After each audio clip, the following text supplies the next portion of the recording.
ہوئے شمار کیے ہوئے جو مہینے ہیں وہ 12 ہیں، اور ان 12 مہینوں میں سے 4 حرمت والے مہینے ہیں، عزت والے مہینے ہیں، عظمت والے مہینے ہیں۔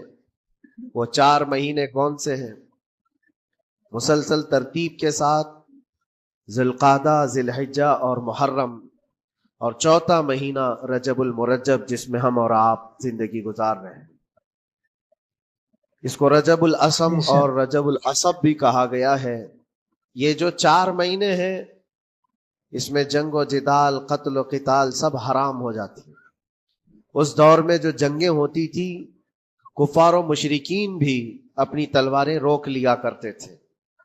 یہ 4 حرمت والے مہینوں کی سارے لوگ عزت کرتے۔ ان 4 مہینوں میں امن و امان قائم ہو جاتا، جیسے 2 قبیلوں میں جھگڑے ہیں، فساد ہے اور ایک دوسرے سے جنگ پر ہمیشہ آمادہ رہتے ہوں، لیکن ان 4 مہینوں کے اندر امن قائم ہو جاتا تھا، راستے کھل جاتے تھے۔ اور اللہ تبارک و تعالیٰ نے قرآن پاک میں ان 4 مہینوں کی فضیلت بھی بیان فرمائی۔ اس میں رجب کے لیے ایسی فضیلت ہے، اللہ کے نبی صلی اللہ علیہ وسلم ارشاد فرماتے ہیں یہ رجب کے مہینے کی فضیلت ایسی ہے جیسے قرآن کی فضیلت دوسری کتابوں پر ہے۔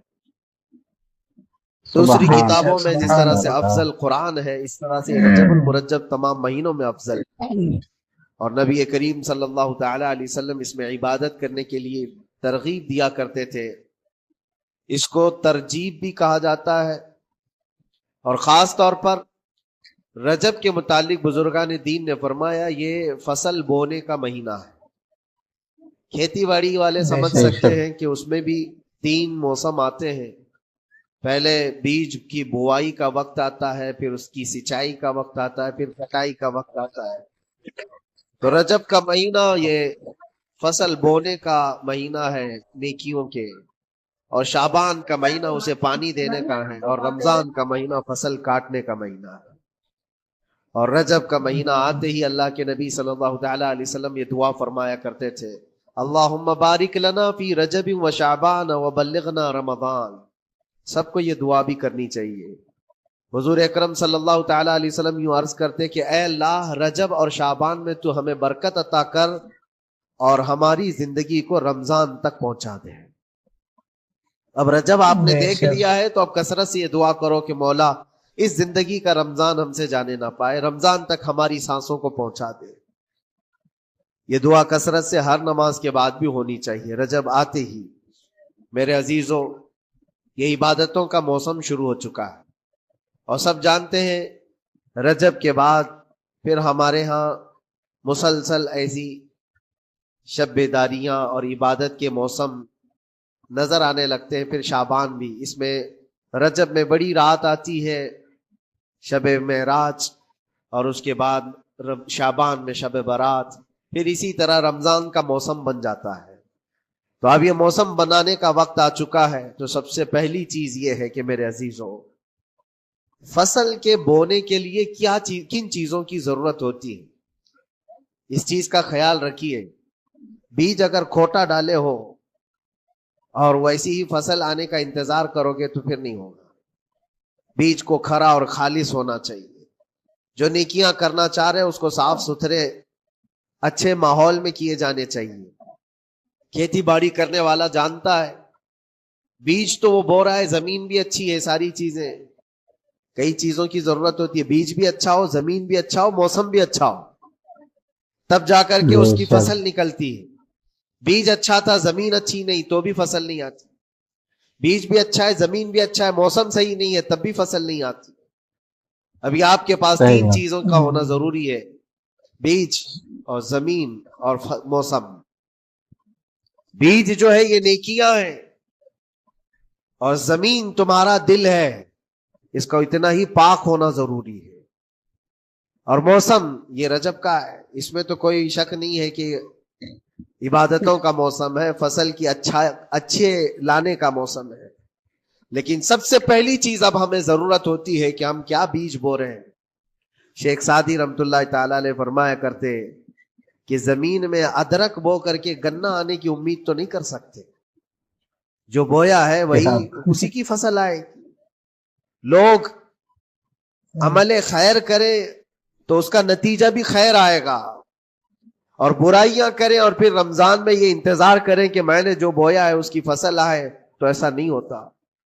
بہت سارے لوگوں کا وہ شک بھی میں دور کرنا چاہتا ہوں کہ رمضان المبارکہ میں فضیلتوں کو آپ سنتے آئے ہیں، رمضان ایسا مہینہ ویسا مہینہ، اتنی برکتوں والا، اتنی رحمتوں والا، لیکن بہت سارے لوگوں کے حالات چونکہ تو ہی رہتے ہیں رمضان میں ویسے ہی ہیں، وہ لوگ کچھ بھی نہیں بدلے۔ تو اس میں رمضان کا قصور ہے کہ اس مہمان کا قصور ہے، اس انسان کا قصور ہے؟ وجہ یہ ہے کہ رمضان المبارکہ یقیناً اتنی برکتوں اور رحمتوں اور سعادتوں لے کر کے تو آتا ہے، لیکن تمہیں 2 مہینے پہلے سے کہا گیا تھا کہ فصل کے لیے تیاری کرو، تم نے بیج نہ بوئے، اپنی زمین کو صحیح کیا ہی نہیں، پھر رمضان میں جو بارش ہو رہی ہے اس کا فائدہ کیا ہے؟ روڈ پر 10 سال بھی بارش برسے وہاں پر کوئی فصل نہیں آئے گی، کیونکہ وہ زمین سخت ہے اور بیج بونے کے قابل بھی نہیں ہے۔ رمضان المبارکہ میں رحمتوں کی جھماجھم بارش تو ہوتی ہے، لیکن دل اگر سخت ہے گناہوں سے تو اس بارش کا کیا اثر ہوگا اس پر؟ اسی لیے دلوں کی نرمی یہاں سے شروع کریں، رجب المرجب سے۔ اس کی راتوں میں اللہ رب العزت کو پکارے، مناجات کرے، عبادتوں کے لیے کچھ دن تو خاص کر لیں۔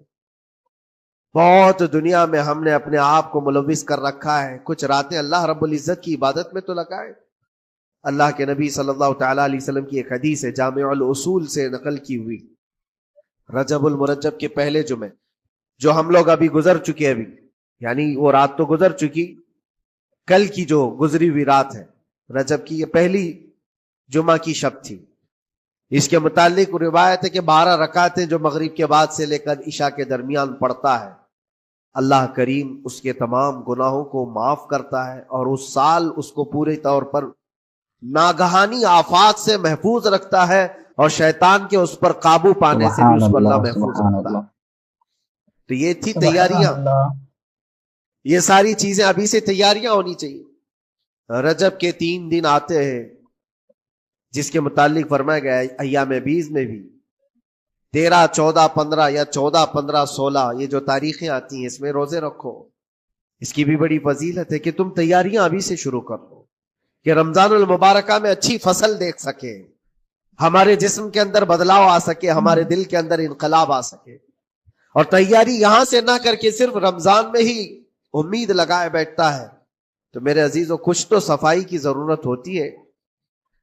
آپ نے اگر زمین خریدی کھیتی باڑی کی غرض سے اور گئے، وہاں جاتے ہی آپ نے سوچا کہ اس میں فصل آ جانی چاہیے، تو کسانوں سے پوچھو تو بتائیں گے آپ کو نہیں، زمین کو پہلے صاف کرنا پڑتا ہے، کچرے ہوں گے اس کے اندر بہت سارے، ہل چلاؤ یا کسی بھی طرح سے اس کو صاف کرو، صاف کرنے کے بعد پھر یہ بھی کسان کہتا ہے کہ زمین کو تھوڑا ڈھیلا کر دو، بڑے بڑے ڈھیلے ہوں تو اس کو توڑ دو اور مٹی نرم ہو جائے، اور اس کے بعد پھر کسان کہتا ہے تھوڑا پانی بھی چھڑکاؤ کرو، گیلی ہو جائے، تب جا کر کے تم اس پر بیج بو۔ میرے عزیزو یہ رجب بیج بونے کا موسم ہے، تو پہلے زمین کو ڈھیلا تو کر دو، زمین کے اندر جو کچرے ہیں اس کو نکال تو دو، دل کے اندر جو وسوسے بھرے ہوئے ہیں، گناہوں کے خیالات بھرے ہوئے ہیں، اس کو پاک تو کرو۔ اس کو پاک کرنے کے لیے اللہ کریم کی بارگاہ میں آ کر گڑ گڑاؤ، تمہارا ایک آنسو تمہارے تمام گناہوں کو اور اللہ کے غضب کو ٹھنڈا کر دیتا ہے۔ ہاں، ایک آنسو کا قطرہ تمہارے